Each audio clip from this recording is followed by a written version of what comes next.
Third phase of moon.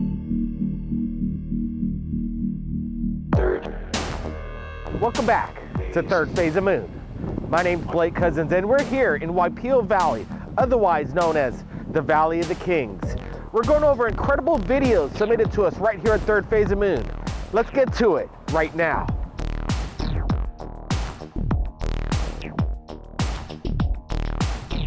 The Ciola Winter YouTube channel submitted this incredible video from the International Space Station. We sped this video up in 7 minutes, but we cut it down to a minute.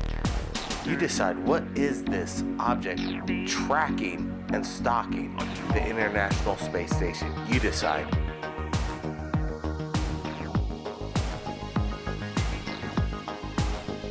While earlier this month shooting on the Big Island of Hawaii, a local native came up to us and wanted to share his incredible UFO story.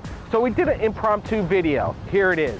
Name is Dante Del Rosario, born and raised in Kuli'o'o Valley, Honolulu, Hawaii. First sighting in Hilo, right there in the industrial area by Jimmy's Radiator. Me and my friend were just noticing how much helicopters been flying around lately. And it was about 6 in the evening, and all of a sudden we seen this flash of light just go down in the horizon really fast, and it just shot up straight up in the air and it disappeared. For the longest time I've been a skeptic on UFOs and stuff, but you know, I believe there is something out there that's just watching us as somebody smarter, more intelligent than us, just hoping that we don't mess things up, plain and simple. Now let's go over this video that we found on Facebook via our friends. We found it very intriguing right here at Third Phase of Moon. We believe you'll find it intriguing as well. The mystery behind Ed continues. Broad daylight footage shot on VHS in the 1990s. Take a look.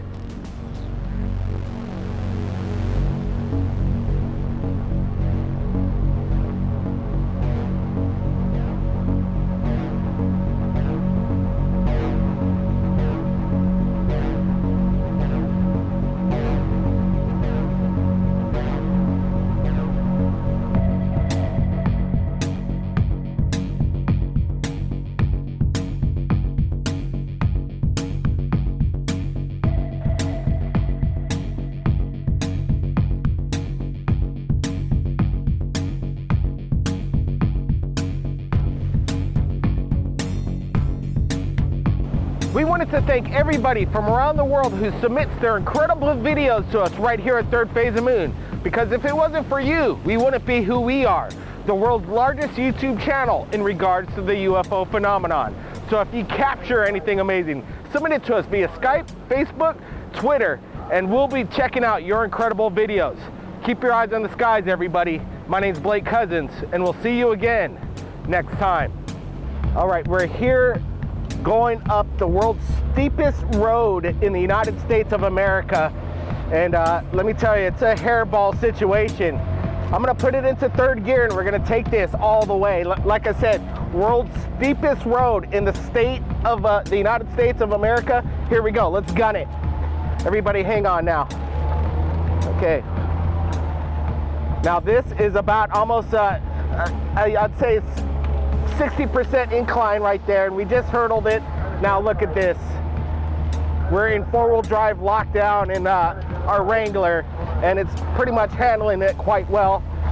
Everybody, thanks for joining us here at Third Phase of Moon, and if it wasn't for you watching the skies, submitting your incredible videos, wow, we wouldn't be here like I was just saying earlier. Everybody, take care. My name's Blake Cousins, and we'll see you again next time.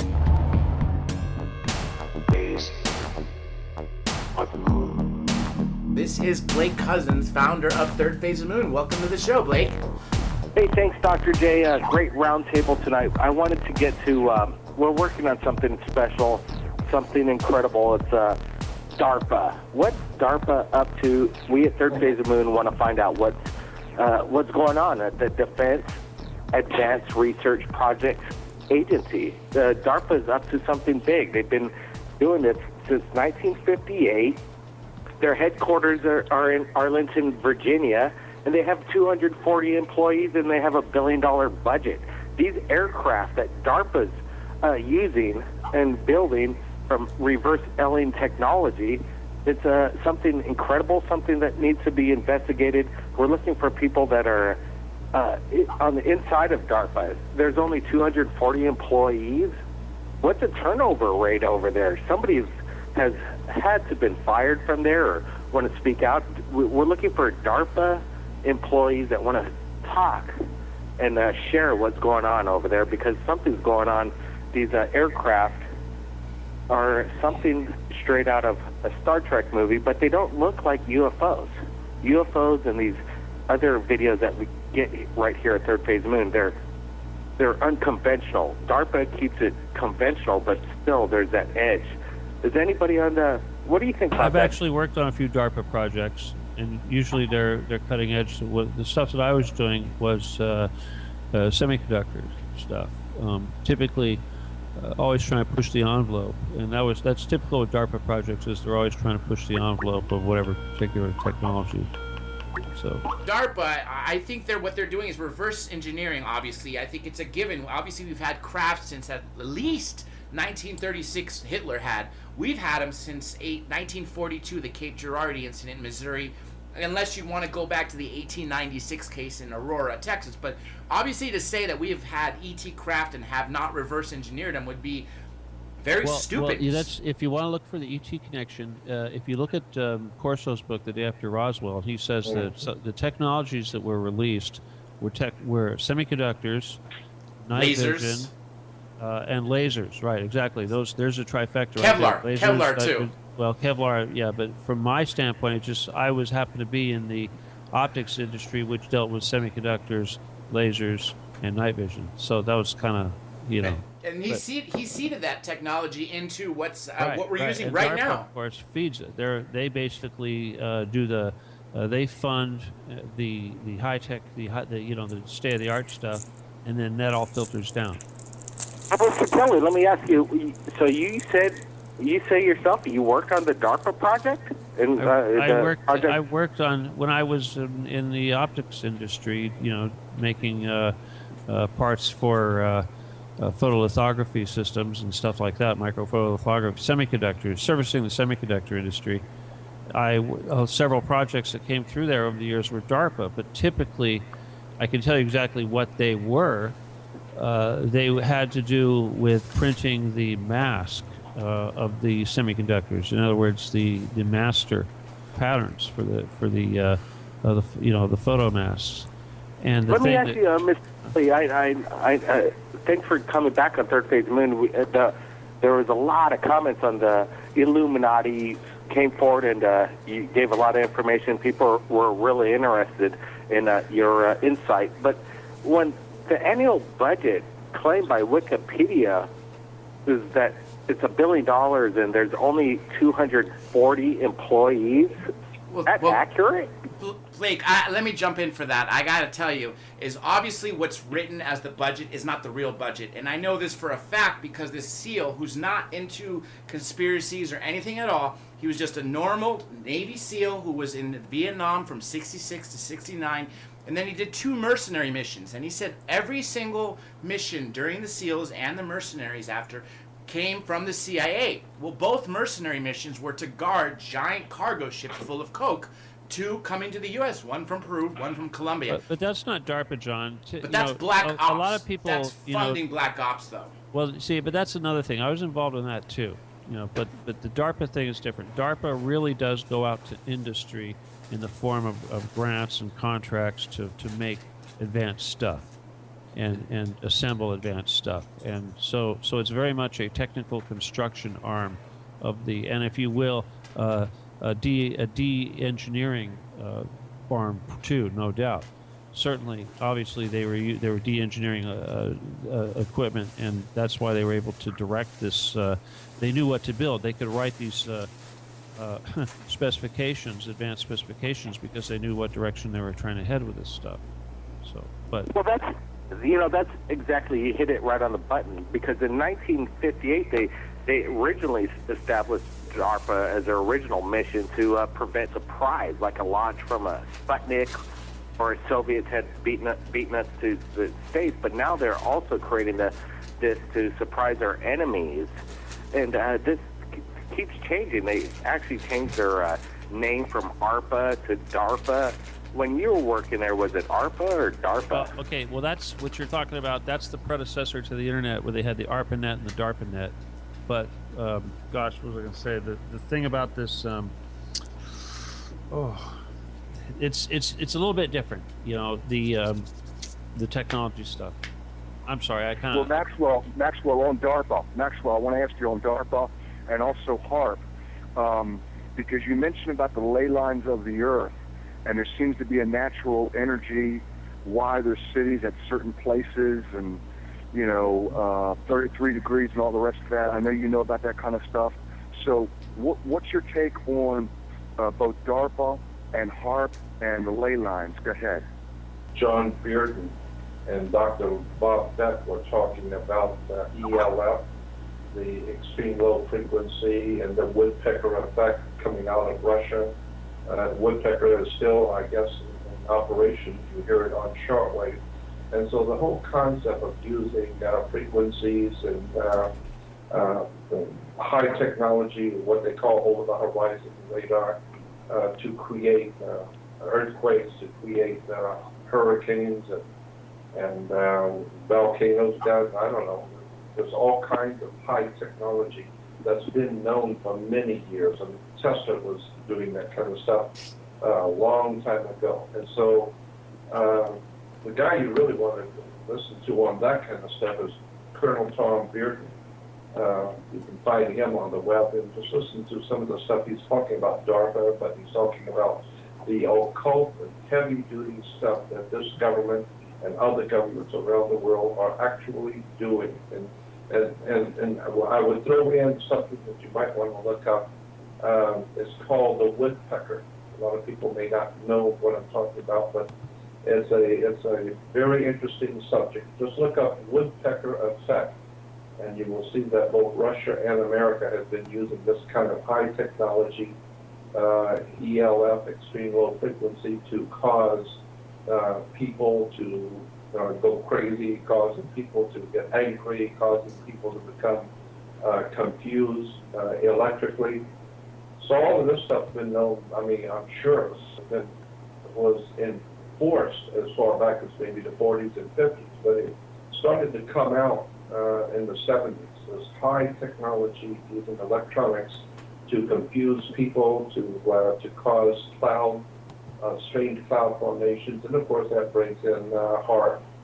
So all of this stuff is very legitimate. It's very, very real, but there's a lot of good stuff out there now, a lot of good information on it now that wasn't there back in the 70s when we were originally talking about it. Look into Bob Beck, guys. Yeah. Congress sent Bob Beck to Russia to investigate the woodpecker, and he basically smuggled some gear in there that allowed him to analyze the frequency and figure out what was going on. And he was a dear friend of mine for many, many years. Yeah. He was a friend of mine too, George. Yeah. He used to hang out at my shop and buy lasers for me to use as pointers at his lectures. Yeah. Yeah. I loved him. He was a wonderful, wonderful man. He always wanted the most powerful laser.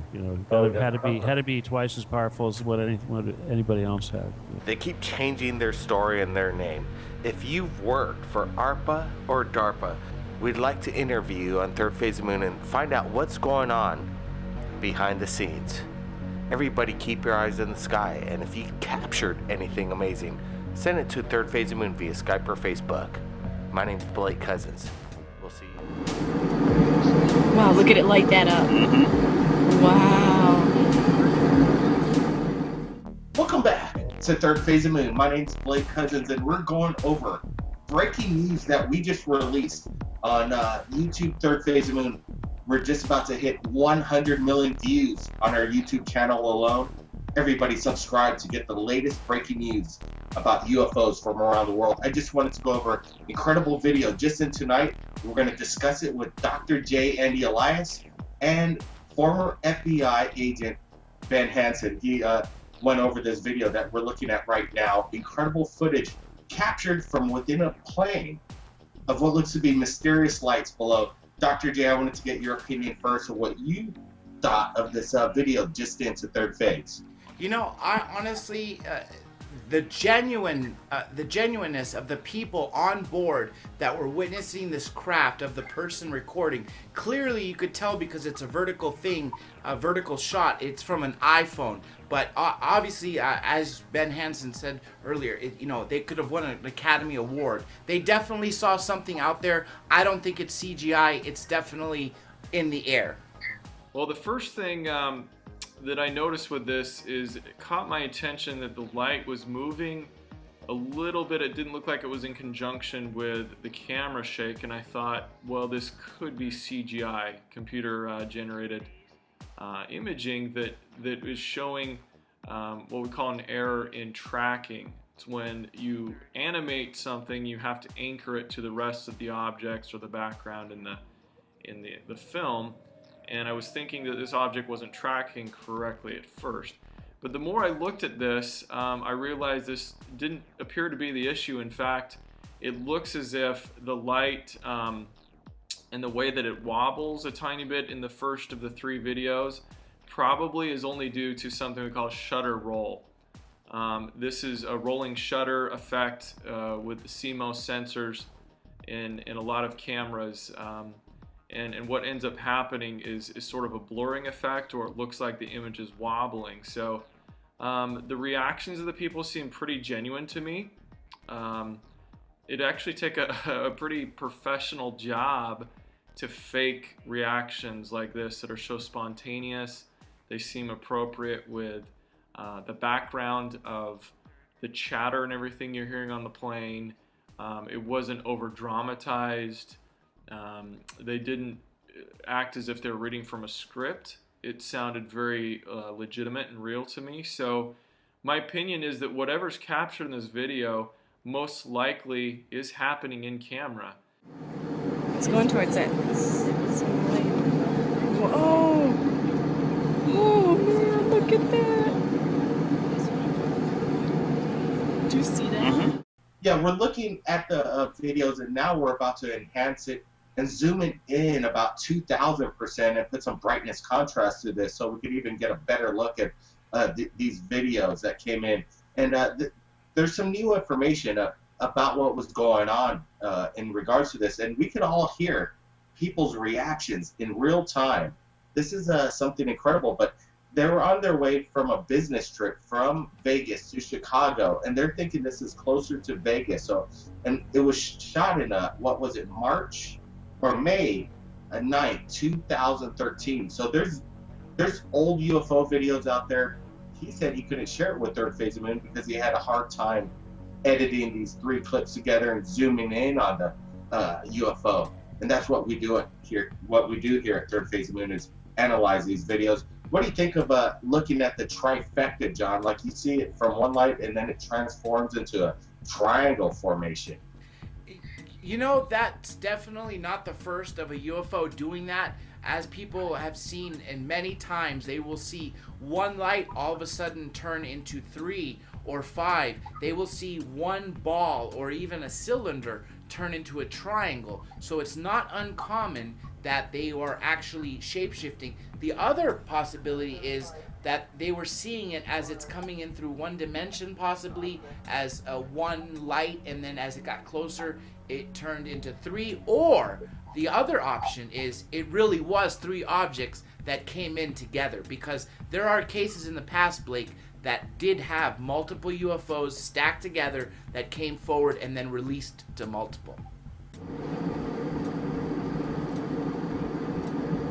Wow, look at it light that up. Wow. It appears to be maybe a half an hour of time. We're looking at something where the sun is probably just set beforehand. In the third video, it's actually quite dark. I wouldn't be surprised if this happened over about a half an hour. In the last videos, though, what you'll see is part of the reflection of the inside of the plane. So the other passengers, you're kind of seeing them, you know, backlit and reflecting. So there is some of that. But the object and the light is consistent throughout all the 3 videos. That there's something illuminated. It makes me believe that this is actually happening down beneath and outside of the plane, not an artifact of camera reflection or something inside. Plus you have the witnesses who are corroborating. We're led to believe probably someone in the row behind them or in front of them is also seeing the same thing, which, you know, angles of camera flares and things like that just wouldn't match up. Weather phenomena, I don't think so. The only thing I could think of, it was a pretty clear day. It didn't look like there was much haze at all. And I don't think that anything such as ball lightning or a weather phenomenon that would be very rare, you know, would continue, especially for such a great amount of time as what we're seeing over several minutes. And for this thing to kind of undulate, it looks like a snake with a trail of light following behind it, which is very, very strange. So it's a great video. It really is. To me, I'm gonna have to put this in the box of I have no clue. This doesn't fit typical UFO description of solid object, of triangular object. It doesn't even fit the description of light anomalies that we're familiar with. For everybody out there who was on that flight, contact Third Phase of Moon. Whether you were a witness that just heard people saying they saw something, or you were one of the people actually looking out the window, contact Blake Cousins in Third Phase of Moon. Thank you, John, and thank you, Ben, for joining us right here, going over this incredible breaking news. Everybody look at the videos. We've contrasted it, again, zoomed in, listen to the reactions, and if anybody has old footage, you know, whether it goes back to the 60s, Super 8, high VHS, Super VHS, we want to go over it, look at it, zoom in on it, because I know there's an archive of UFOs still waiting to be seen and shared to the world. Everybody keep your eyes on the skies. My name is Blake Cousins. We'll see you again next time.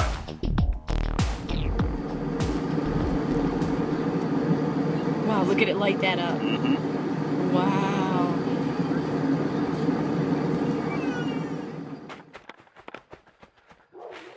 There they go. Blake Cousins here, Third Phase Moon, with breaking news. Ed is in contact with us right now. He's just shared incredible video of what looks to be a star ship, a beam ship of some sort, shooting vertically in the night sky. Ed's with us right now. His videos are going viral. The people have shared his videos, asking the big questions. They're all over the internet. Ed's footage over the past couple months have been so, exciting in the UFO world right now. People are amazed. And tell me, what's the circumstance behind this video? And welcome back to Third Phase. Yeah, Blake, thanks for having me back. This was shot in 1987, right after I was getting off the ship. It was my first time on the ship with Voss. Okay,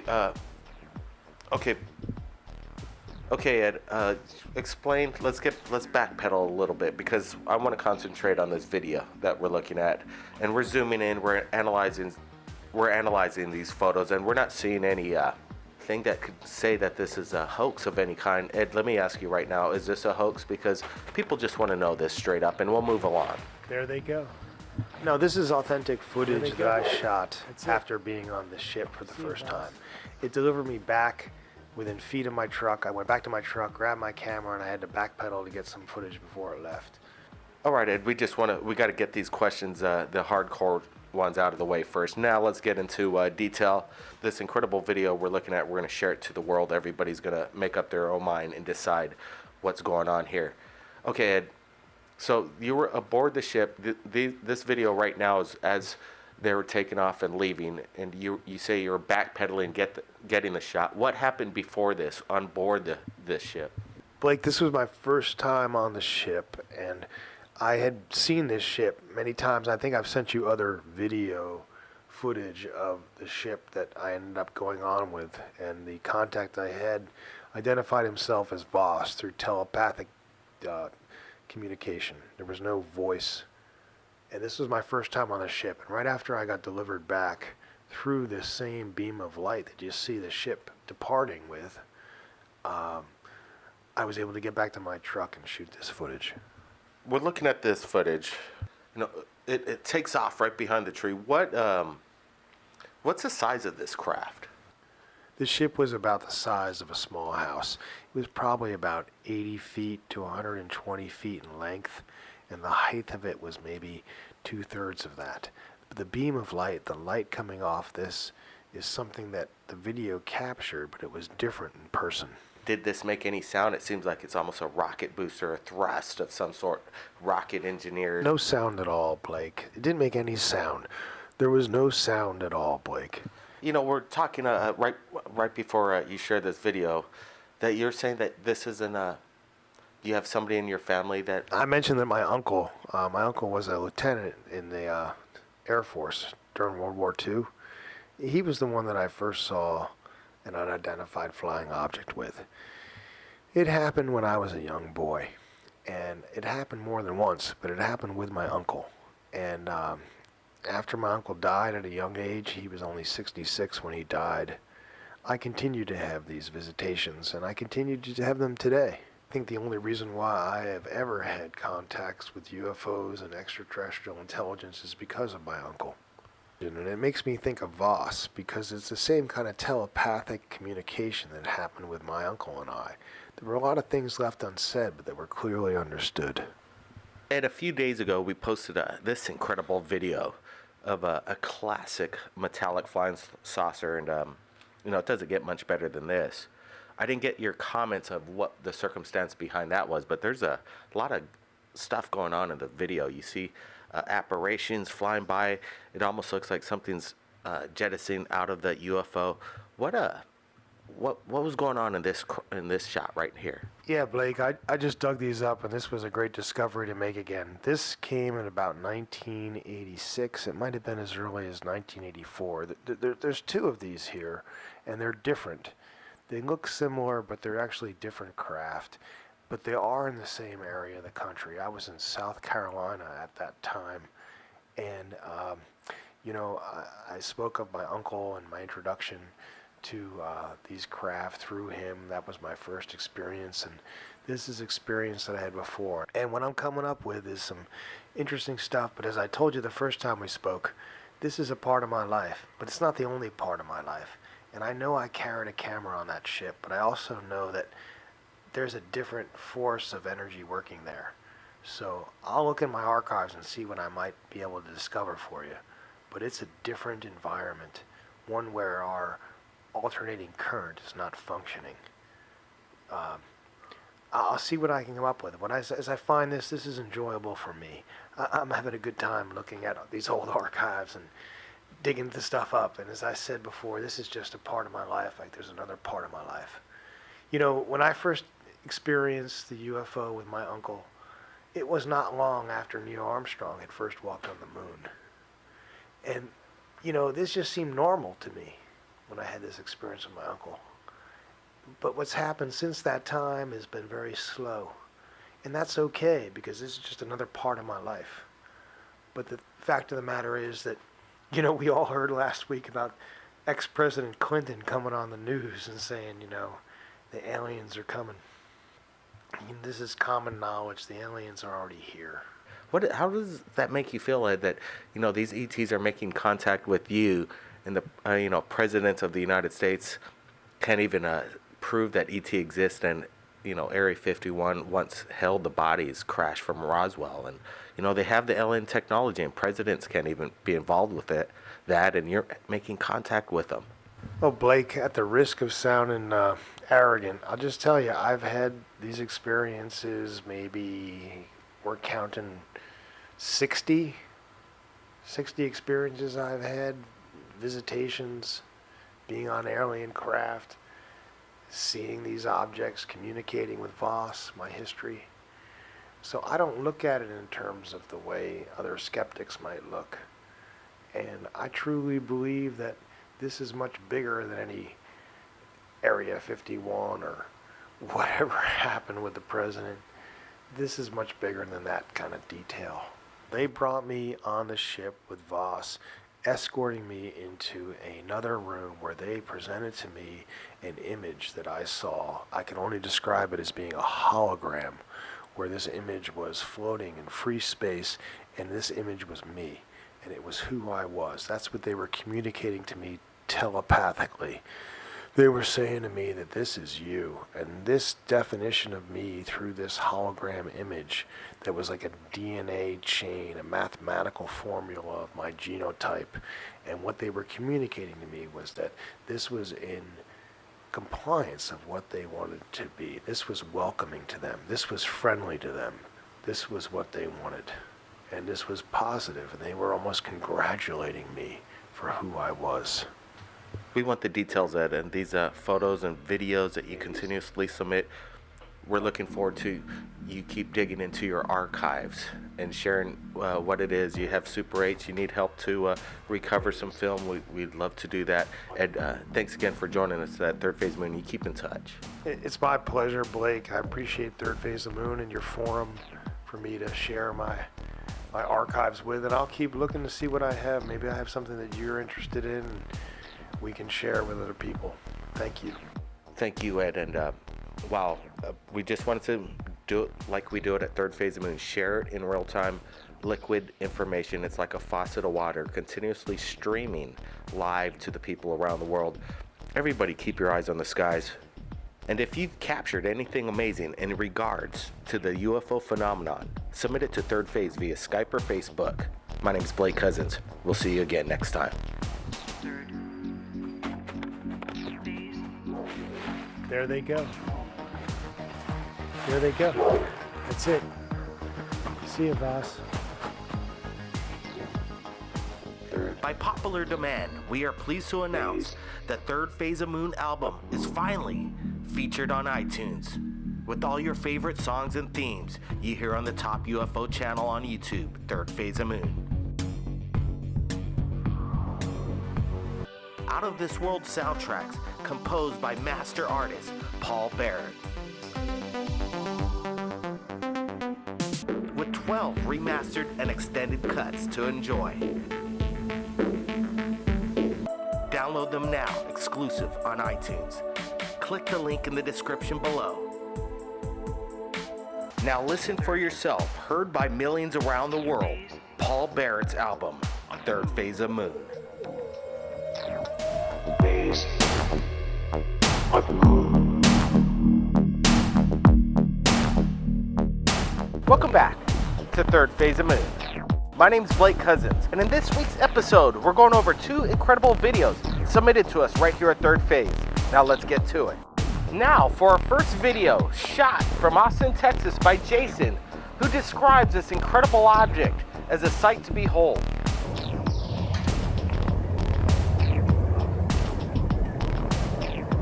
Notice the light blinking underneath the craft.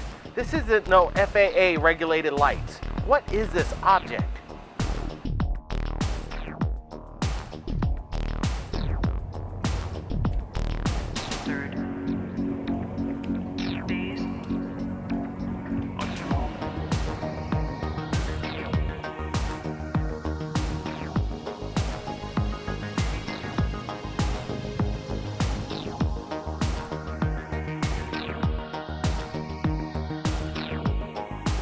There it goes behind them trees.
at that.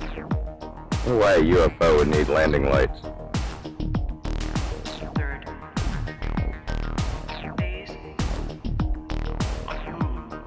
I wish this thing would focus in a little better.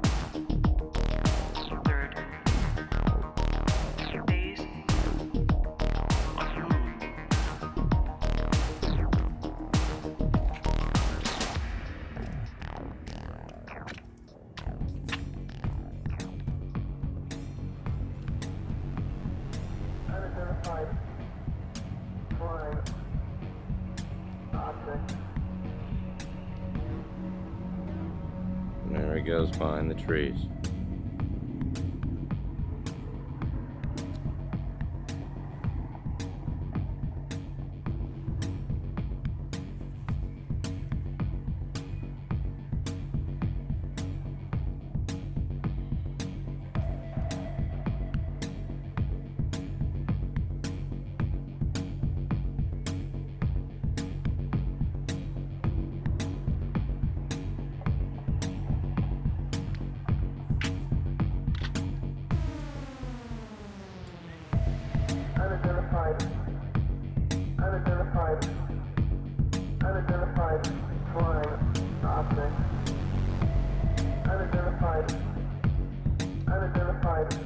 Oh. Unidentified flying object.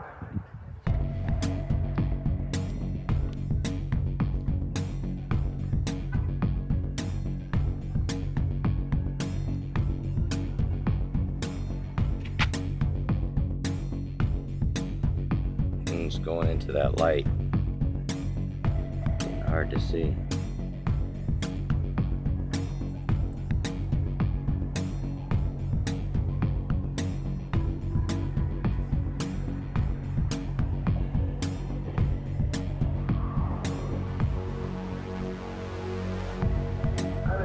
Still see it going behind them trees. It's right over downtown Austin, Texas. Unidentified flying object. And I can't see it anymore. Still see it on film though. It's gone though, I can't see it at all.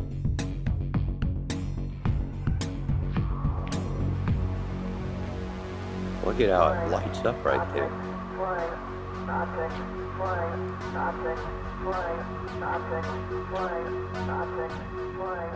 What do you think that could be? We want to thank Jason all the way from Austin, Texas for submitting his incredible video to us right here at Third Phase of Moon.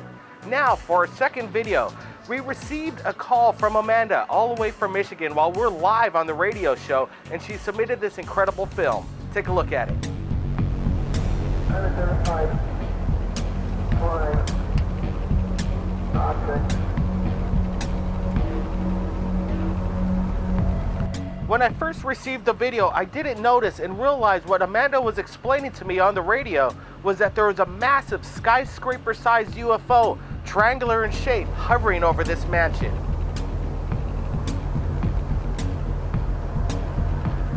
Could this be a TR-3B, a reverse-engineered alien military aircraft? You decide.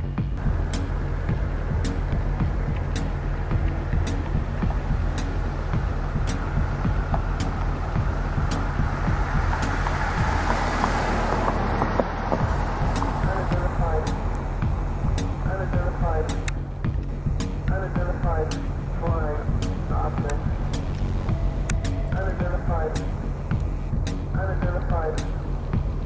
Unidentified flying object.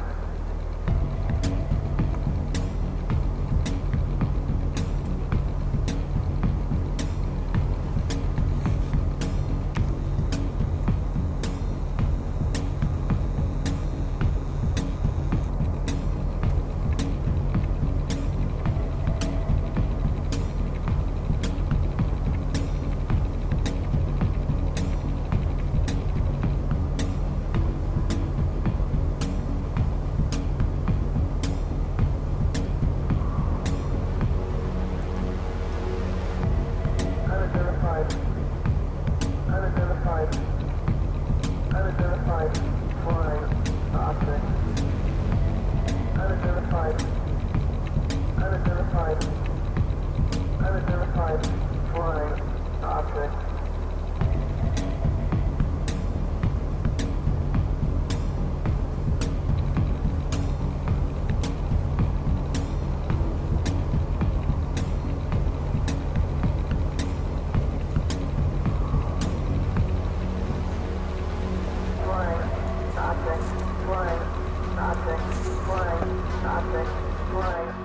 I'm recording now, because what I thought I was taking a video before, and I think I am right now, but yeah, I think I am. It's right above me.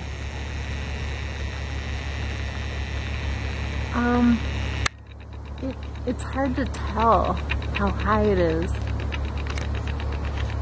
No. I'll show you the video, because right now I am taking a video. Oh my god, it's gonna be on the news. It has to be. Somebody else has to be seeing this.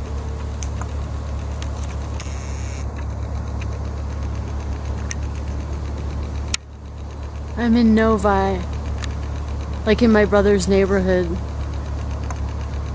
It's weird because, yeah.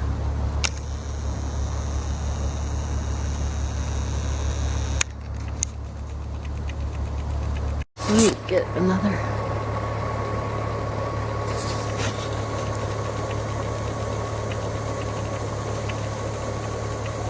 I wish you were here. You would be freaking out.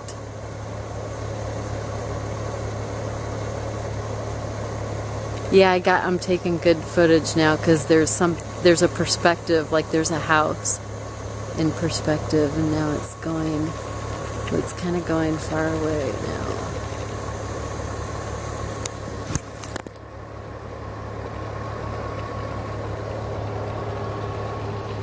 Oh, it's kind of leaving.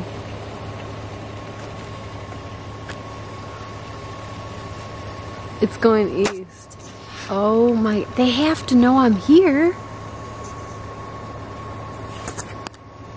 Oh my god.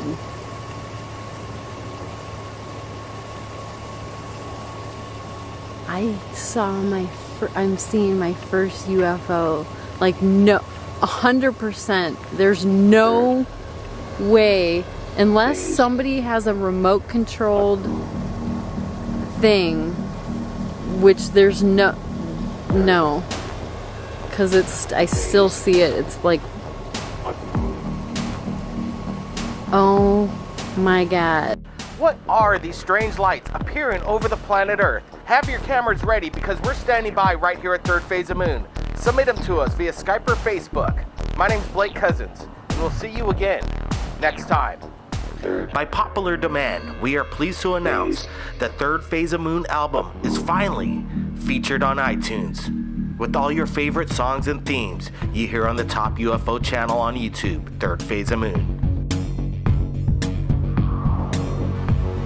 Out of This World soundtracks composed by master artist Paul Barrett.